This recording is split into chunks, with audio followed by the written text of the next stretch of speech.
E aí, criaturinhas? Vamos a mais um módulo. Nesse módulo eu preparei 2 videoaulas.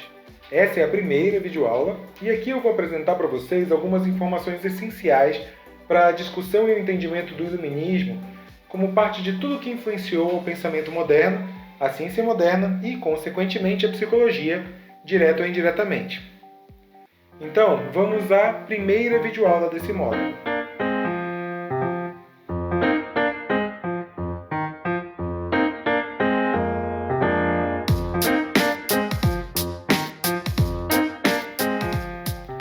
Nas videoaulas anteriores, vimos que, durante muitos séculos, os estudos eram escassos na Europa e se encontravam concentrados e controlados pela vontade e interesse da Igreja Católica.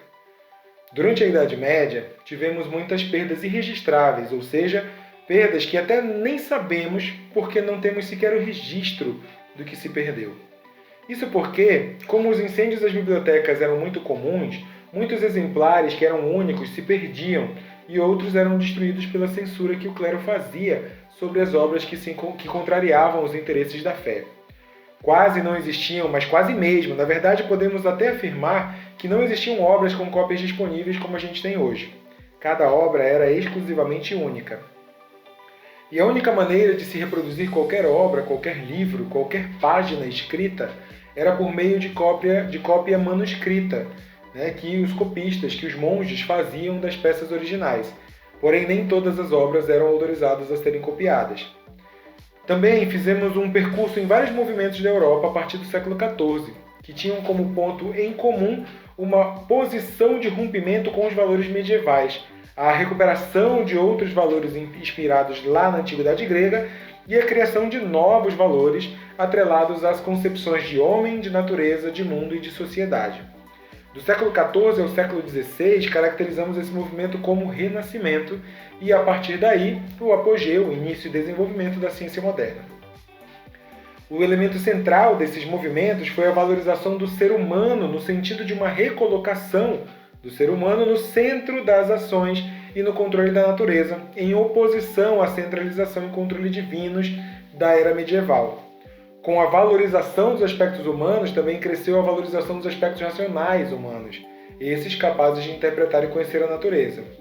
A gente viu também que esses fenômenos epistemológicos acompanharam e foram bastante influenciados pela descentralização política do absolutismo, pela ruptura com o feudalismo, o surgimento e o crescimento da burguesia e do capitalismo, bem como também fruto de profundas mudanças sociais, políticas, econômicas e culturais.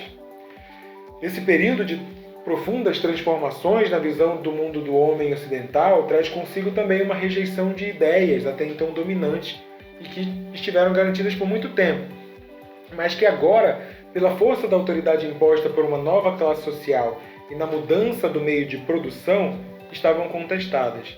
Daí surge a ciência e sua proposta centrada na garantia da verdade e dos caminhos corretos. Mas a pesquisa e a leitura de obras clássicas eram ainda muito difíceis de serem feitas e muitos estudiosos renascentistas, por exemplo, acabavam aceitando produzir obras de arte para a Igreja Católica em troca de ter acesso à Biblioteca do Vaticano ou de outros mosteiros católicos. Nesse contexto, é possível imaginar a revolução causada por Johann Gutenberg, que vivia ali na região da atual Alemanha. Ele inovou com um novo método para tirar cópias dos livros ao inventar a imprensa no século XV. Bom, ele não inventou a imprensa, mas inovou no método e no processo que já era conhecido lá no Oriente. Ele meio que pegou uma ideia lá dos orientais, trouxe para o Ocidente e disse: olha que legal, olha o que eu inventei. O fato é que com ela era possível produzir muitos exemplares de um mesmo livro utilizando uma mesma matriz, composta por pequenas letras produzidas em metal e encaixadas em trilhos para formar as palavras que seriam impressas. Desse modo, a imprensa foi responsável pelo aumento significativo de livros que se encontravam à disposição circulando pela Europa na Idade Moderna.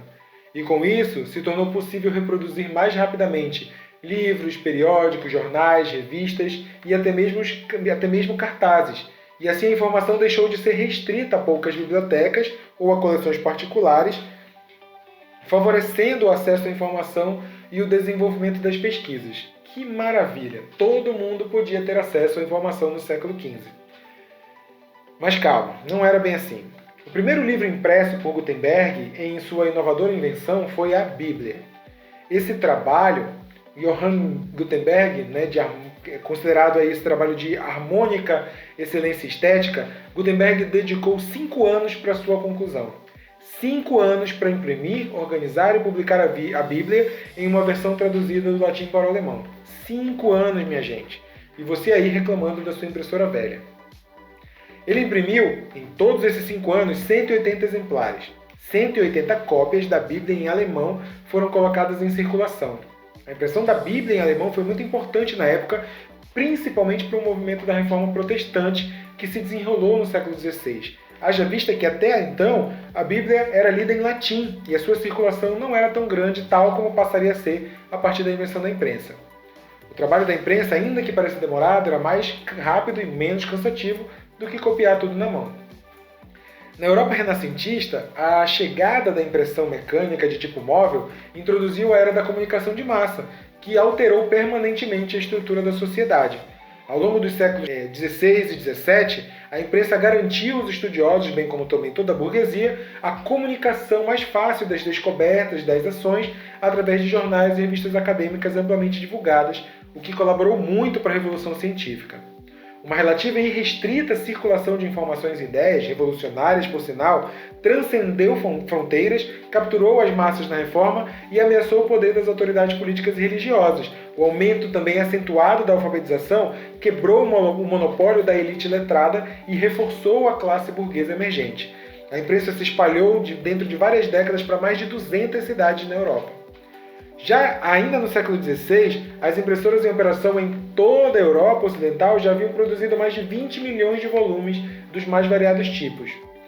De 1518 a 1524, a publicação de livros na Alemanha disparou 7 vezes. De 1518 a 1520, por exemplo, os folhetos de Lutero foram distribuídos em 300 mil cópias impressas.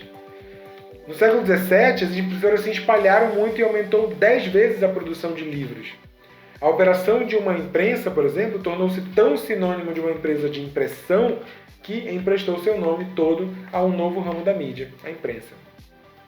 Toda essa agilidade na circulação de informações foi decisiva e muito importante para todo o fortalecimento dos ideais burgueses, como vimos nas aulas anteriores. Também foi importante para que, os anos mais tarde, surgisse o movimento do Iluminismo, que marcará todo o mundo ocidental pela sua visão que privilegiava a razão. Considera-se um embrião do Iluminismo toda a revolução causada pela imprensa. No século XVIII, uma grande obra com a ajuda da imprensa reuniu resenhas e ilustrações sobre os principais saberes científicos que a humanidade havia conseguido acumular nos séculos XVI e XVII. Essa obra é chamada de Enciclopédia e foi organizada por Denis Diderot e Jean d'Alembert. Esse trabalho demorou 21 anos para ser concluído e, ao seu término, em 1772, a enciclopédia já tinha 28 volumes. Dessa forma, essa obra talvez tenha se tornado um dos maiores símbolos do desenvolvimento intelectual do Iluminismo, uma vez que, ao se adquirir essa coleção, o indivíduo poderia se inteirar de diversos assuntos, possibilitando o pontapé inicial para se tornar um pesquisador e um defensor da ciência, da lógica e do conhecimento.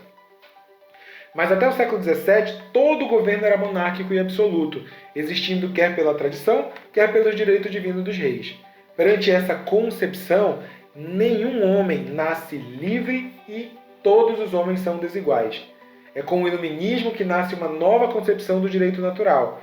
Esse é concebido como racional, humanitário e subjetivista, dele decorrendo todos os direitos individuais dos cidadãos, que são direitos originários inerentes à natureza humana e, por isso mesmo, oponíveis ao Estado monárquico. O Iluminismo foi um movimento filosófico que se destacou no decorrer do século XVIII. Suas ideias influenciaram muitas revoluções que reestruturaram a organização de diversos países e contribuíram para criar as bases de tudo que a gente conhece hoje. Cumpre, no entanto, salientar aqui a ambivalência política e ideológica do século XVIII.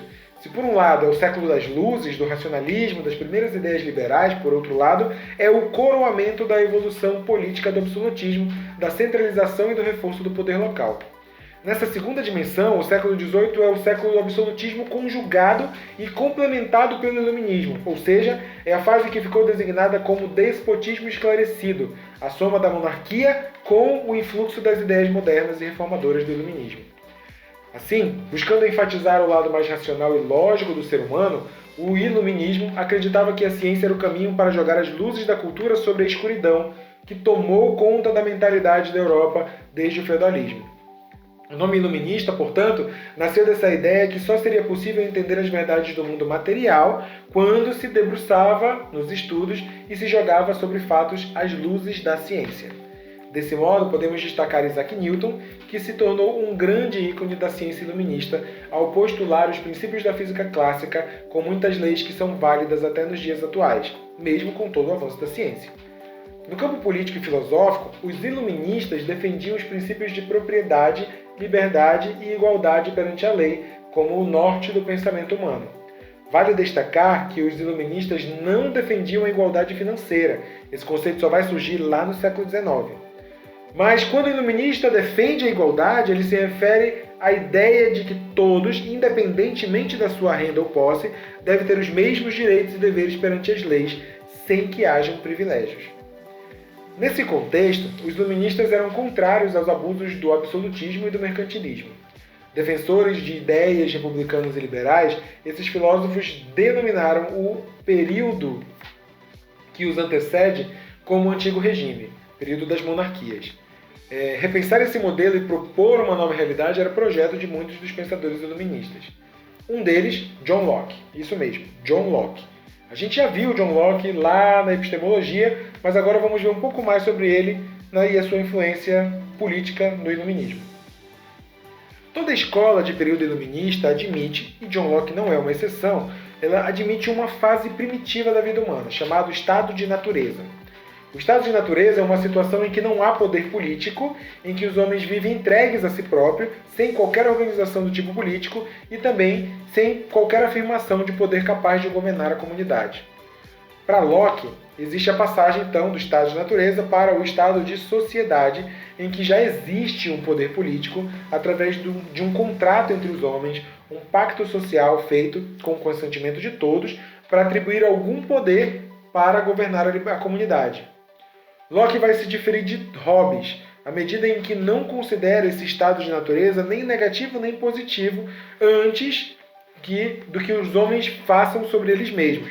Os homens, para eles, nascem livres, iguais, e assim exercem sua liberdade, vão se comportando perante os outros e podem tornar o seu estado de natureza melhor ou pior.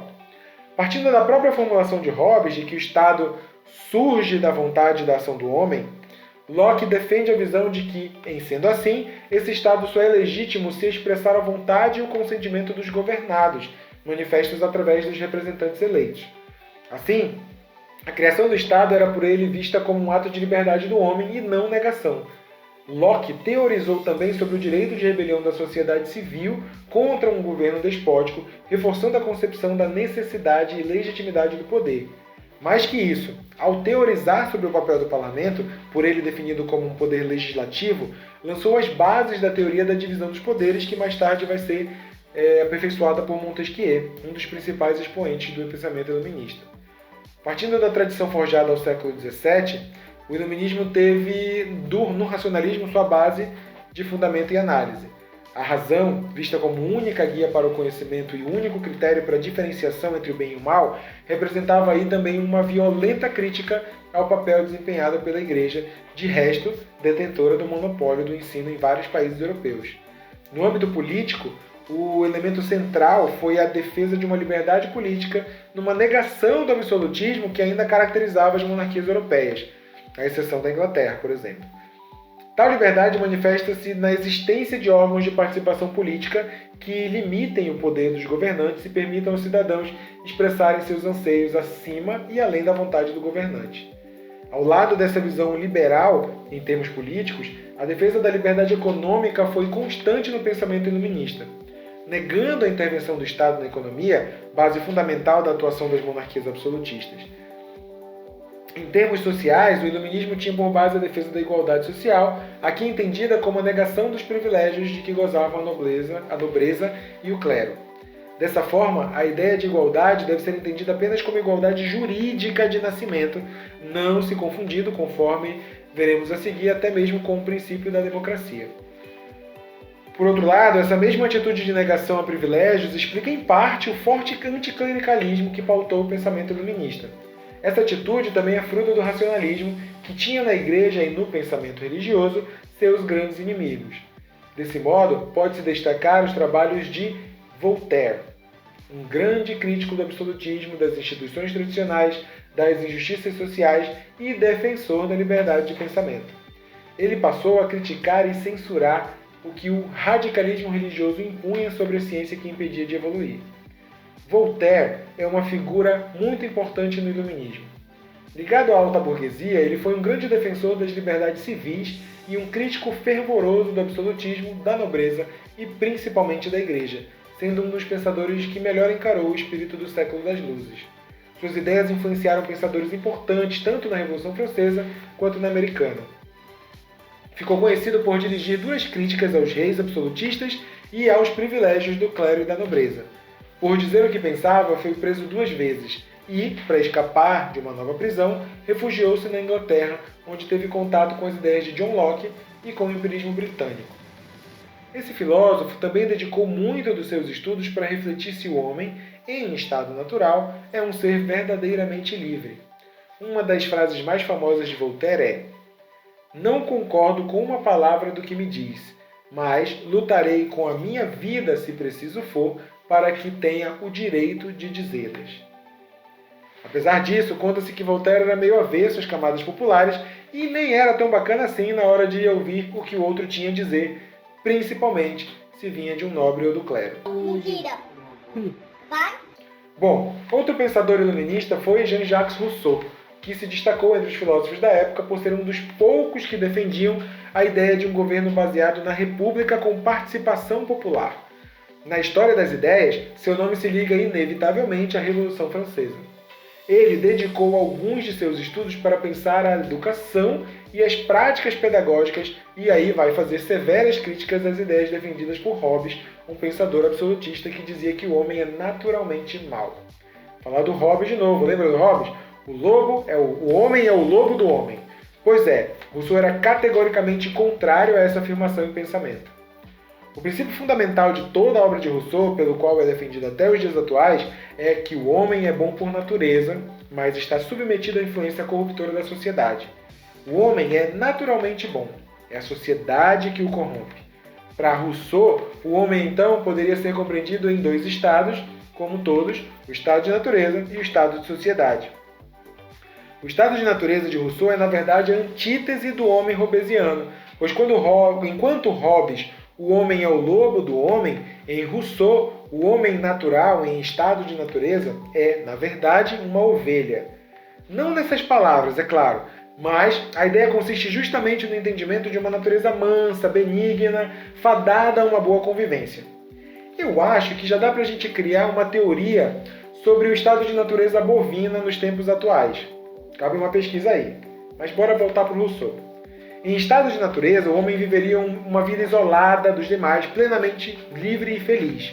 O indivíduo seria o bom selvagem, inocente e incapaz de praticar o mal como nos outros animais. Entretanto, esse estado termina quando, por algum motivo particular, o indivíduo cerca um pedaço de terra e classifica como seu.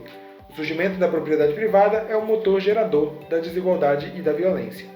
Surge então o estado de sociedade, onde os possuidores, aqueles que detêm posse de algo, lutam contra aqueles que não possuem bens. Pela extinção da insegurança, faz-se um contrato social entre os indivíduos, fazendo com que estes abandonem o estado de natureza e assumam uma liberdade civil, vivendo sob o controle de um Estado que deve realizar estritamente a vontade de todos. E é aí que surgem as falhas, porque o processo civilizatório é corrupto. Olha o que Rousseau escreveu, abre aspas. Enquanto o governo e as leis promovem a segurança e o bem-estar dos homens na coletividade, as ciências, as letras e as artes, menos despóticas e mais poderosas talvez, estendem guirlandas de flores sobre as cadeias de ferro que eles carregam, sufocam neles o sentimento dessa liberdade original para o qual pareciam ter nascido, fazem-nos amar sua escravidão e formam assim os chamados povos policiados. Fecha aspas.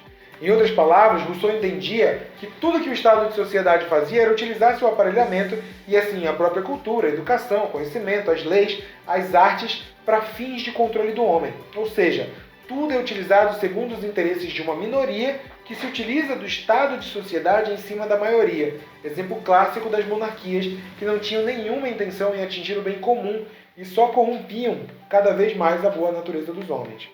A correção só poderia vir na distribuição do conhecimento e na elevação de todos à soberania estatal, criando o conceito do povo como soberano na democracia moderna. Não há para Rousseau como haver justiça sem que aqueles que não possuem conhecimento passem assim a possuir, para que possam ascender em domínio e do exercício das suas funções. Esse é o grande ideal do iluminismo. Parece até bonito, né? Mas Rousseau também defendia os interesses da burguesia contra o absolutismo monárquico. Outro grande expoente do iluminismo foi Montesquieu. Diferente dos anteriores, ele nasceu de uma família nobre. Mesmo assim, tecia duras críticas aos privilégios da nobreza, além de promover liberdades civis e, consequentemente, se manifestava a favor do fim da escravidão. Foi um grande escritor e filósofo francês, destacando-se por sua idealização da teoria de separação dos poderes. A filosofia de Montesquieu está intimamente relacionada com o iluminismo francês, sempre fazendo fortes críticas ao excessivo poder do clero católico, bem como a sua constante interferência política. O filósofo francês também defendia a democracia e o respeito às leis, bem como a fiscalização de seu cumprimento. A mais conhecida de suas teorias é, com certeza, a divisão dos poderes, a partir da qual Montesquieu nos apresenta um modelo opositor àquele vigente na época e passamos a ter o poder executivo, o poder legislativo e o poder judiciário. Em sua principal obra, intitulada O Espírito das Leis, Montesquieu defendia basicamente 5 aspectos: a distribuição do controle do Estado em 3 poderes, a necessidade de escolha de apenas um regime de governo, republicano, despótico ou monárquico, a manutenção das regras e das leis, a preservação da liberdade e a abolição da escravatura.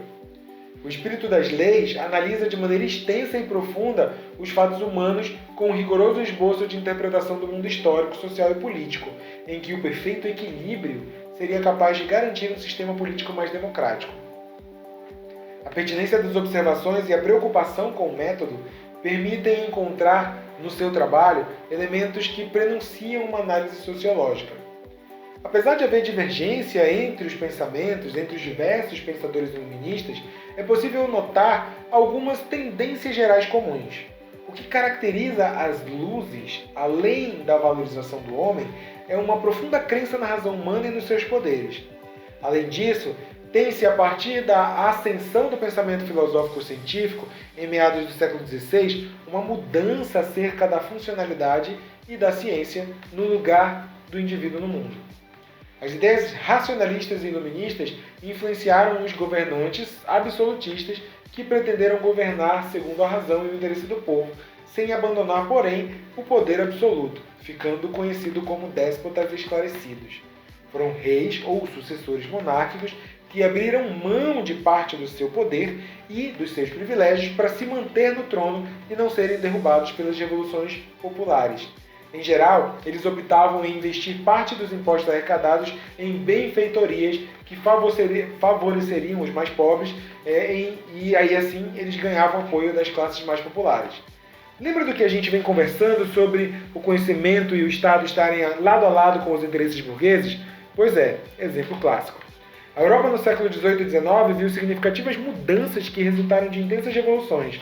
Não é de se estranhar que essas mudanças intensas também acabem nas crises. O final do século XVIII e o início do século XIX foram marcados por uma eclosão de guerras simultâneas e subsequentes. A monarquia foi derrubada, república estabelecida e uma nova era da história humana proclamada. O século XIX, então, marcado por intensas crises. Na Inglaterra, as indústrias cresciam a todo vapor, o que resultou no crescimento desordenado das cidades. A explosão demográfica repentina desses locais foi o principal fator para o desenrolar de uma crise que tinha como centro a desigualdade social.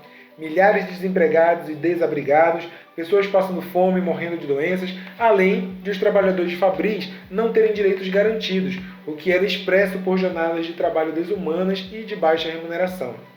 A França, por exemplo, viveu um período conturbado pós-revolução, após, durante certo tempo, não houve, por exemplo, um governo que garantisse a ordem social e política. Tudo isso acontecia na mesma proporção em que as técnicas e as ciências avançavam, o que deixou os intelectuais europeus na época bem confusos. Bom, a gente vai ficando por aqui.